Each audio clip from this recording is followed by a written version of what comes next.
Hello students, welcome and welcome back to my channel. आज मैं आपके साथ डिस्कस करने वाली हूँ आपकी बीए, बीकॉम और बीएससी वालों की जो बुक है एनवायरनमेंट साइंस की, उसका टॉपिक नंबर 4। इसे प्रीवियस वीडियो में हमने प्रीवियस 3 टॉपिक्स जो है ऑलरेडी कवर कर दिए हैं और इन सभी नोट्स का लिंक जो है वो आपको पीडीएफ के फॉर्म में या तो डिस्क्रिप्शन बॉक्स में या कमेंट सेक्शन में प्रोवाइड कर दिया जाएगा। बात करते हैं आज के टॉपिक की, जो है जैव विविधता एवं संरक्षण। जैव विविधता जो शब्द का प्रतिपादन सबसे पहले सन 1985 में डब्ल्यू जी रोजन ने किया था। जैव विविधता को अनेक प्रकार के वन, पेड़ पौधे, जीव जंतु तथा मनुष्य की अनेक जातियां एवं उपजातियां पाई जाती हैं, अर्थात विविध प्रकार के वन एवं जीव जंतु की उपस्थिति को जैव विविधता कहा जाता है।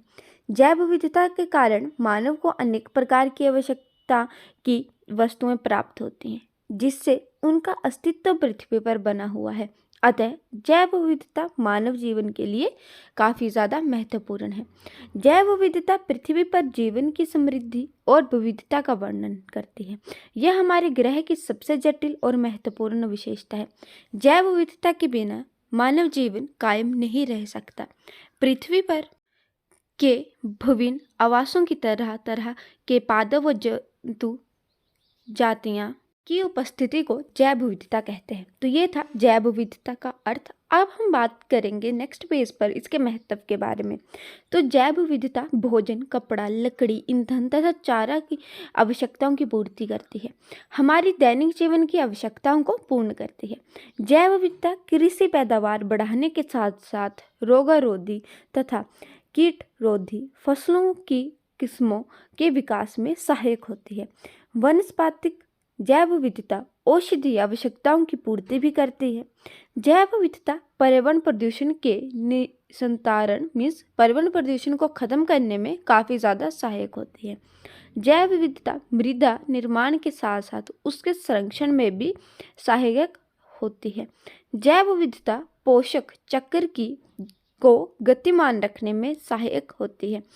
यहाँ पर बोला गया है कि जो जैव विविधता है वो प्रदूषण को कम करने में, औषधीय आवश्यकताओं की पूर्ति करने में तथा मृदा निर्माण के साथ साथ उसके संरक्षण करने में जो है वो काफ़ी ज़्यादा सहायक होती है। जैव विविधता के कारण हमें भोजन, कपड़ा, लकड़ी, ईंधन तथा चारे की आवश्यकताओं की पूर्ति करती है। हमारे दैनिक जीवन में कई प्रकार की चीज़ों की जो पूर्ति होती है वो जैव विविधता के कारण ही होती है। नेक्स्ट आपका जो पॉइंट आता है वो है, इसका महत्व काफ़ी ज़्यादा इम्पोर्टेंट है और काफ़ी ज़्यादा टाइम पेपर में आया है। जैव विविधता परितंत्र को स्थिरता प्रदान कर पारिस्थितिक संतुलन को बरकरार रखती है। जैव विविधता के विभिन्न सामाजिक लाभ भी हैं। जैव विविधता से मानव स्वस्थ रहने के लिए उपयोगी औषधि प्राप्त करता है। ये वाला पॉइंट शायद रिपीट हो गया। जैव विविधता ही संतुलित पर्यावरण का निर्माण करता है ताकि हमें इसमें मनुष्य जीवित रह सके या हम मनुष्य इसमें जीवित रह सके। जैव विविधता के माध्यम से पारिस्थितिक स्थिरता सुनिश्चित होती है। जैव विविधता हमारा पारंपरिक शैलियों के साथ संबंध जोड़े रखती है। तो ये थे जैव विविधता के कुछ महत्व और ये काफ़ी ज़्यादा इम्पोर्टेंट है, तो आप इनको अच्छे से कवर करेंगे। ये वाला टॉपिक जो है वो प्रीवियस ईयर में पेपर में आया था, इसके महत्व के बारे में। अब हम बात करेंगे इसके प्रकारों के बारे में। तो जैव विविधता एक शब्द जो पृथ्वी पर जीवन की विविधता को समाहित करता है। हमारे ग्रह के स्वास्थ्य और स्थिरता का एक महत्वपूर्ण पहलू है। इसे 3 प्राथमिक प्रकारों के माध्यम से समझा जा सकता है। पहला है आनुवांशिक विविधता, दूसरा है पारिस्थितिक विविधता और तीसरा है प्रजाति विविधता। आनुवांशिक विविधता इस प्रकार की जैव विविधता किसी विशेष प्रजाति के जीनों में विविधता को संदर्भित करती है। यह जैव विविधता का मूलभूत स्तर है क्योंकि आनुवांशिक संरचना जीवों की भौतिक और कार्यात्मक विशेषताओं को निर्धारित करती है। आनुवांशिक विविधता इस बात से स्पष्ट होती है कि किस प्रकार एक ही प्रजाति के व्यक्ति एक दूसरे से भिन्न होते हैं। उदाहरण के लिए मनुष्य एक ही प्रजाति से संबंधित होने के बावजूद आंखों के रंग, बालों के रंग, ऊंचाई और बीमारियों के प्रति संवेदनशीलता जैसे लक्षणों में व्यापक अंतर देखते हैं। नेक्स्ट टाइप आता है प्रजातीय विविधता। यह एक निश्चित आवास या क्षेत्र के भीतर प्रजातियों की विविधता है। इसमें पौधों और जानवरों से लेकर सूक्ष्म जीवों तक की प्रजातियों का व्यापक स्पेक्ट्रम शामिल है। यह केवल विभिन्न प्रजातियों की संख्या के बारे में नहीं है, बल्कि इसमें प्रत्येक प्रजाति की सापेक्ष बहुतायत भी शामिल है। एक पारिस्थितिक तंत्र जितना अधिक विविध होता है, उतना ही अधिक इसे लचीला और पर्यावरण तनावों को झेलने में सक्षम माना जाता है। अब बात करेंगे पारिस्थितिक विविधता के बारे में। यह किसी विशेष क्षेत्र में पारिस्थितिक तंत्र की विविधता को संदर्भित करता है। एक पारिस्थितिक तंत्र जीवित जीवों जैसे पौधों, जानवर और सूक्ष्म जीव की एक दूसरे और उनके भौतिक पर्यावरण के साथ बातचीत को शामिल करता है। पारिस्थितिक विविधता ऊर्जा प्रवाह और पोषण चक्रण सहित पारिस्थितिक प्रक्रियाओं के जटिल जाल को देखती है। यह एक क्षेत्र के भीतर पाए जाने वाले विविध आवासों और वातावरणों पर भी विचार करता है, जैसे रेगिस्तान, वर्षावन, घास के मैदान और महासागर। अब बात करेंगे जैव विविधता के खतरों के बारे में। तो पर्यावरणों की हानि। अति जनसंख्या, शहरीकरण व औद्योगिकरण के लिए प्रति वर्ष अतिरिक्त भूमि की आवश्यकता पड़ती है। यह भूमि हमें वनों के विखंडीकरण, वन विनाश, वेटलैंड जैसे प्राकृतिक पर्यावरणों की मिट्टी द्वारा भराई, कृषि भूमि के उपयोग, वृक्षों के कटने, वन व बांध निर्माण आदि के रूप में प्रयोग की जाती है। पर्यावरणों की हानि के परिणाम स्वरूप संकटग्रस्त जंतु, वनस्पति तथा सूक्ष्म जीवों को बलपूर्वक निकाला जाता है, जो कुछ समय बाद आवासों की अनुपस्थिति में दम तोड़ देते हैं।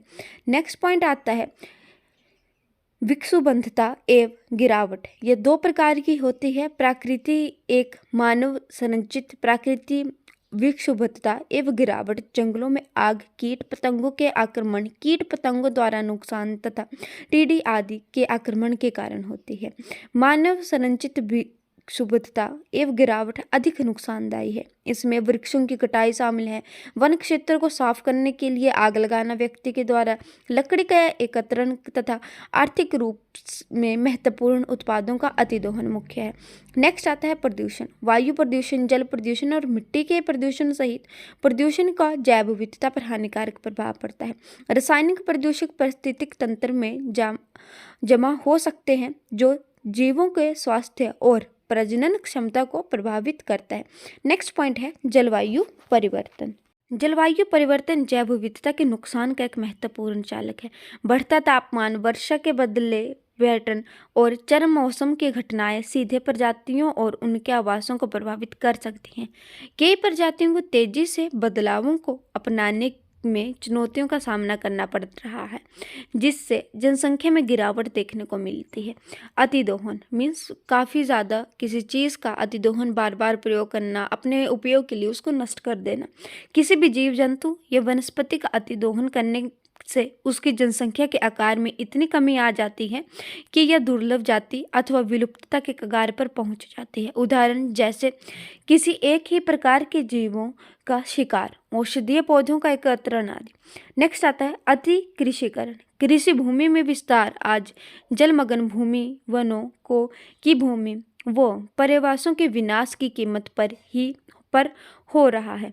अत्यधिक खेतीकरण कुछ अत्यधिक फसल प्राप्ति वाली किस्मों पर आधारित खेतों के कारण भी है, जिनके परिणाम स्वरूप जेनेटिक विविधता में गिरावट आती है। इसे फसलों, पौधों पर कीट पतंगों व रंगों के प्रहार में वृद्धि के साथ साथ फसलें संकटग्रस्त स्थिति में पहुंच जाती है। उदाहरण के लिए अमेरिका में मक्का की 308 किस्म उगाई गई हैं, आज उनकी संख्या 12 हो गई है। वानिकी इसमें पूर्ण रूप से आर्थिक महत्व के पौधों को ही उगाया जाता है, जैसे साल व टीक के पेड़। इससे वनों में उपस्थित अन्य प्रजातियों को खतरा उत्पन्न हो जाता है। इन विशुद्ध व चुनिंदा वृक्षों पर रोगजन्य सूक्ष्म जीवों व कीट पतंगों का खतरा उत्पन्न हो जाता है। प्रवासी प्रजातियों का आगमन। विदेशी प्रजातियां प्रायः अपने आर्थिक महत्व अथवा अन्य उपयोगों के लिए स्थानीय वातावरण में प्रवेश कराई जाती है। ये प्रायः घातक होती हैं तथा स्थानीय प्रजातियों को खतरे में डाल देती है। ये प्रजातियों के विलुप्तीकरण का दूसरा बड़ा कारण मानी जाती है। प्रवासी प्रजातियां जलीय व स्थलीय दोनों ही प्रकार के परितंत्रों के लिए हानिकारक सिद्ध हुई हैं। तो नेक्स्ट हम बात करेंगे संरक्षण की प्रमुख विधियों के बारे में कि हम कैसे संरक्षण कर सकते हैं। स्वास्थ्य संरक्षण। इस संरक्षण के अंतर्गत ये दो प्रकार के होते हैं मोस्टली। पहला आता है स्वास्थ्य संरक्षण। इस संरक्षण के अंतर्गत पादप व जंतुओं का संरक्षण अनेक प्रकार प्राकृतिक आवास में किया जाता है। जैव मंडल संरक्षित क्षेत्र आ जाते हैं। राष्ट्रीय उद्यान, वन जीव अभ्यारण्य। तो जैव मंडल संरक्षित क्षेत्र भारत सरकार ने देश भर में 18 बायोस्फीयर संरक्षित क्षेत्र स्थापित किए हैं। बायोस्फीयर रिजर्व परियोजना 1986 में क्रियान्वित की गई। राष्ट्रीय उद्यान, इसका उद्देश्य प्राकृतिक वनस्पतियों और जानवरों का संरक्षण करना है जिनके जीवन पर विलुप्त होने का खतरा है। वन्य जीव अभ्यारण्य, सरकार द्वारा संरक्षित वन, पशु विहार या पक्षी विहार को अभ्यारण्य कहते हैं। इसका उद्देश्य पशु पक्षी या वन संपदा को सुरक्षित करना है। नेक्स्ट आता है बाह्य स्थानीय संरक्षण। मीन्स जो बाहरी किया जाता है, बाहर किया जाता है किसी क्षेत्र के बाहर। इस संरक्षण के अंतर्गत पादप व जंतु का संरक्षण उनके अपने प्राकृतिक आवास के बजाय अन्य रूप में निर्मित किसी कृत्रिम आवास में किया जाता है। उदाहरण वनस्पतिक उद्यान, जंतुआलय, जीन बैंक। वनस्पति उद्यान यह एक प्रकार का उद्यान यानी बाग होता है जहाँ केवल फूल पौधे उगाए जाते हैं। जंतुआलय या जू वह स्थान जिसमें हम अनेक प्रकार के पशु पक्षी रखते हैं। जीन बैंक, इसमें आनुवांशिक सामग्री का संरक्षण होता है, जैसे बीज आ गए आपके, पौधे, उतक, संवर्धन आदि जो है इसमें शामिल है। तो ये था आपका आज का टॉपिक जैव विविधता एवं संरक्षण, जिसको हमने काफ़ी कम टाइम में, अगर आप ये वाली वीडियो देख लेते हैं तो आपको इस टॉपिक से रिलेटेड कोई और वीडियो देखने की कोई ज़रूरत नहीं है। अगर आपके लिए मेरी वीडियो हेल्पफुल रहती है और आपको इन सभी जो नोट्स हैं उनका लिंक चाहिए तो कमेंट सेक्शन में कमेंट कर दीजिएगा या डिस्क्रिप्शन बॉक्स में आपको इसका लिंक मिल जाएगा। अगर आपके लिए मेरी वीडियो हेल्पफुल रहती है तो वीडियो को लाइक, चैनल को सब्सक्राइब और अपने फ्रेंड के साथ ज़्यादा से ज़्यादा शेयर करना ना भूलें। Thank you.